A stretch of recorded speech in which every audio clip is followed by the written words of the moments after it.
I am in Rome, Italy. I'm actually getting ready to do a half marathon here in a couple hours. I just signed up for on a whim. I saw it somehow on Google Maps. It showed up as like there's this Roma by night half marathon, and I said, "Wow, I got to sign up for that." So apparently, to run a race here in Italy, you can't just sign up for a race. So I signed up last night, and then I got an email from the event organizer. And they said, hey, you need to have a run card, which is this card you have to sign up for, or you need to have a medical certificate from an Italian doctor that is signed, that has an EKG before and after exercise, a spirometer test, and a urinalysis. So I did what anyone would do, of course, and I went this morning to an Italian doctor and said, hey, can you fill this out for me? And he did. So I did the test, I passed, I'm legitimate, so I can run Italian races. How awesome is that? So I'm gonna run a half marathon tonight, even though I'm not really ready for it. But heck, you know what? Life is an adventure. You can't have adventure without adventure, that's what I always say. So I got a question from Christopher. At least, I'm not sure if this is exactly a question, but I got an email from him. It's about girls. What do you think about that? All right, let's get into it here. So Christopher says, hi John, I'm loving the videos and it's a great thing you're doing. Wish you the best.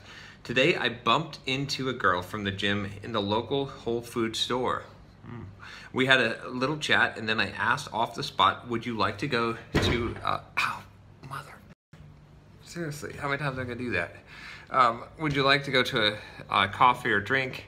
And he says it was 6:30 p.m. She agreed, and so we went for a walk to the store. I was feeling confident. When we chatted, got to know each other, spent a good hour together, I could in some ways tell she was nervous, cross-legged, but she also seemed interested, talking about deep topics. We were both in our gym wear. At this point, she said she needed to go home, so we went for a walk toward her side of town. We were talking about intimate things, getting into deep conversation. All of a sudden, I had in my mind, I wanted to kiss her. I was going to make a move, but then I said, hey, I'm gonna do this. I'm gonna go this way. See you around. She said, yeah, see you at the gym. I gave her a hug. Okay. I was about to ask for a phone number, but we went our separate ways. I felt like in a split second, just said, hey, I've gotta go. It's my subconscious just lost confidence. Maybe pulling her hand and kissing her all of a sudden would be making a move. I like this girl. Do you think I can still get her number at the gym and ask her out a second time? I certainly feel I can. Or did I screw up? Ah ha ha. P.S. Love your video about I'm on a mission looking for hot girls. That cracked me up. So Christopher, actually a couple things here. I thought I'd kind of analyze this situation. So first of all, good job, bro. All right, you did good. You went for it. That's good. I like it. Good. I mean, seriously, you didn't screw this up. Not really. In fact, what I was going to say is that, I mean, so you said you bumped into a girl from the gym at the local Whole Foods store, you know, had a little chat, and you asked on the spot if she'd like to go get the coffee and drink. Great. So I mean, that's probably better than what I was going to recommend, because in that situation, I would recommend saying, hey, you know, chatting with her for a bit and saying, hey, I got to get going. I got somewhere to be, you know, and breaking it off early. Like, because here's the thing. Christopher, what you want to do is you want to break first, right? You want to have more important things to do. You want to leave the situation, right? Anytime you're developing this kind of very beginning stages of a relationship, something like this, or trying to do illicit attraction, you want to be a scarce commodity, right? So what I mean by that is that you want to break away first, right? You want to have something to do, right? For two reasons. One of them being that first of all, you don't want to appear kind of creepy and needy, right? So one of the weird things, right, or one of the difficult situations I think a lot of women get into is when a guy approaches them and they're like, man, is this guy just gonna sit here and talk to me forever? Like they have to escape. But if you're like, hey, I've only got a second, but I just wanted to say something. I saw you at the gym. whatever, I gotta get going here, but you know, blah, blah, blah, right? And then you talk for like 5 minutes, like, hey, I really gotta get going. It was nice talking to you again. And then you just hand her your phone and say, hey, why don't you put your number in there? Or hey, give me your number. Like, in fact, that's better. Don't ask the question. Just say, give me your number. And put your phone, give her your phone with your contacts and let her put the number there, right? That'd probably be what I'd suggest. But you actually did better, honestly, because you said, hey, why do that? Why not just close the deal right now? Why not just say, hey, let's go get something to drink? Now, there's definitely more of a risk of that. You haven't, you know, you could end up having her say no, because it might seem a little bit forward, but she said yes, so that's great. So then again, the second reason for leaving early, you know, being the one to leave besides avoiding the trap situation, is just the scarcity, right? I mean, people want what they can't have. You know, if you're the one who, you know, and when it's going good, you need to get out. Keep it going good, right? If you hang around and you're talking for like 2 or 3 hours, you're gonna hit a down note, right? It's like you go to a symphony or something, right? Or maybe, I don't know, an opera. I don't know. You're probably not cultured. No, I'm just kidding. I'm talking to the people watching YouTube, not you, Chris. For I know you are a cultured man.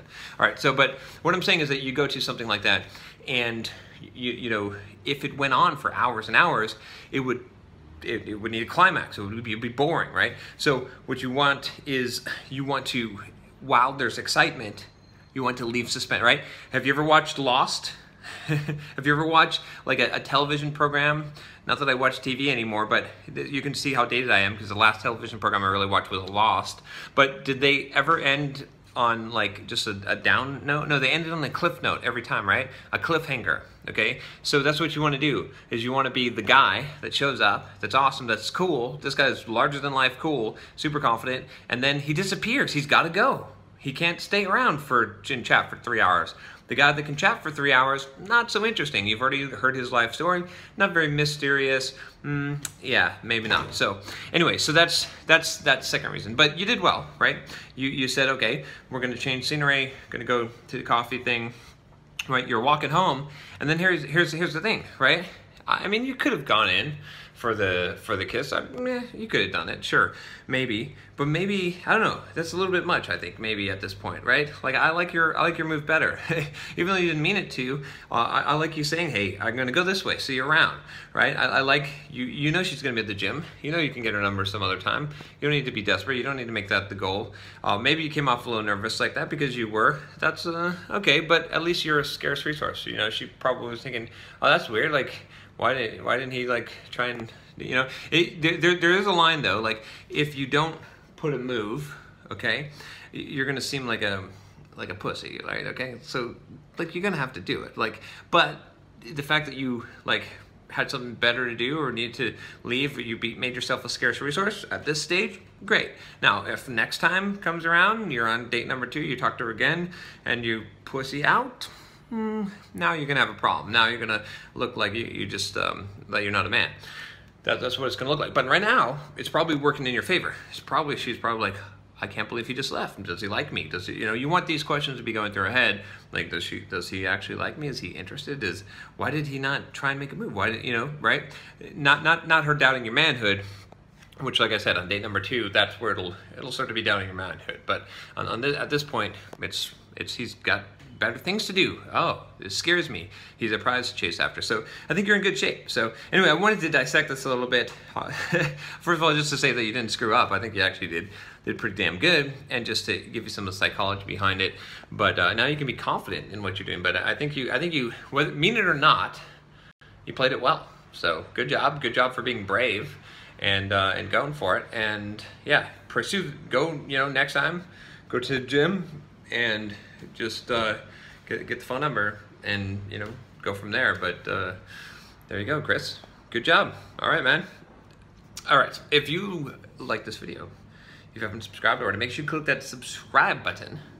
If you haven't already, also, let me tell you this, check out my playlist on becoming a better man and attracting women. You can check that out if you're interested in this type of content. I have quite a bit of it. And click the bell so you don't miss any videos. All right, I will talk to you next time. Take care.